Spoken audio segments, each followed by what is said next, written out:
हे शिव शंभु महाप्रभु कला वृषभर धड़ा होइथिबा बाबा धवलेश्वराय नमो नमः।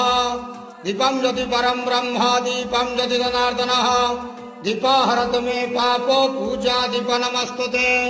धवलेश्वर महाप्रभु संसार सुखी रखंतु। आज शुभ शुक्रवार रे समस्त श्रद्धालु भक्त मान को आशीर्वाद करंतु, मनस्कामना पूर्ण करंतु, कर्म क्षेत्र नदी करंतु, ग्रहरिष्ट खंडन करंतु, जगतर मंगल करंतु, विश्वर कल्याण करंतु, आपणकर नाम प्रकाश करंतु, सेवकर डाक श्रवण करंतु, समस्त गुआवसा भक्त मानकर मनस्कामना पूर्ण करंतु। महाप्रभु धवलेश्वराय नमो नमः। संसार सुखी रखंतु, आनंद जवार हरि बोलो। आज शुभ शुक्रवार रे समस्त श्रद्धालु भक्त मान को आशीर्वाद करंतु, आनंद जवार हरि बोलो। बाबा धवलेश्वराय नमो नमः।